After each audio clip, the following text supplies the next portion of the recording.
Okay, this is a 700R4 transmission, and it's got the style of lever here that controls your reverse and your neutral, and it just has a little L in it.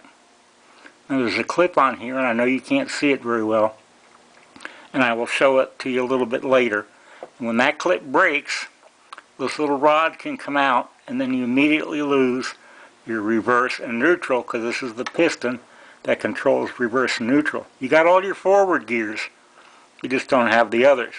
Now this clip broke on me once, and I couldn't figure out what was wrong, because I thought the transmission had an S-clip in it. Anyway, it didn't. It's got this.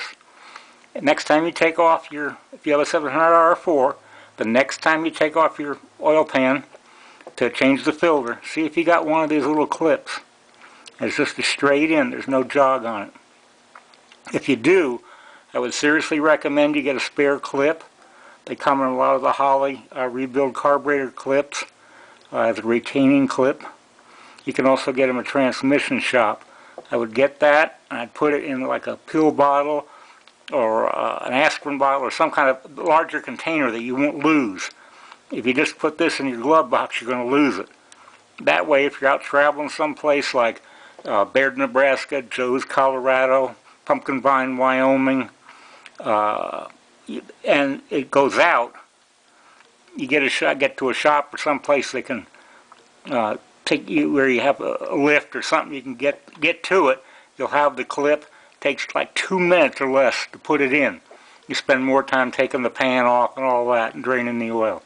Anyway, a little bit I'll show you what that clip actually looks like on the rod, and I'll rotate it so you can get a really good look at it. Okay, here's that little clip, and you can see kind of how it goes on and how it holds the part in place.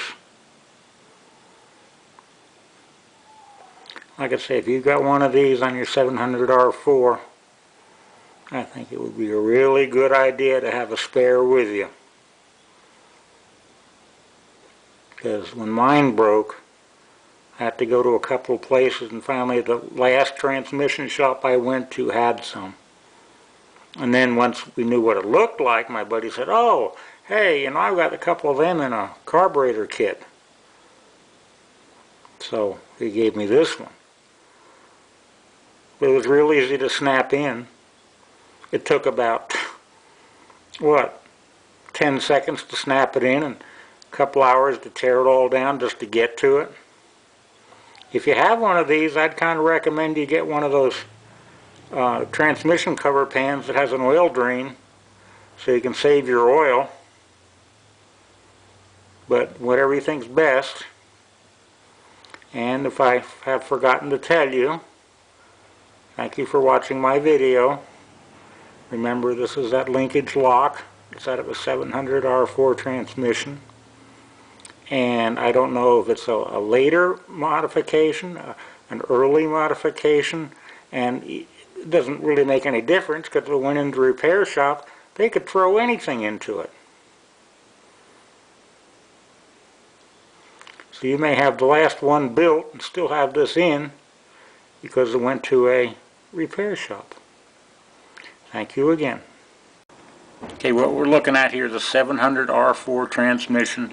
This is your shifting comb from your steering column, and this is the little lever right here that controls your neutral and your reverse positions. So this rod down here has a little kink in it, and it can't escape from this shifting bracket. This is the kind you want. The chances of it breaking are pretty slim. This is, I would say, is the improved model. So, but the only problem is, if you've got one of an S-link, like on a tarp strap, or the clip type, you've got to disassemble your whole shifting assembly here to change it. And it might be worth it. Thank you for watching my video.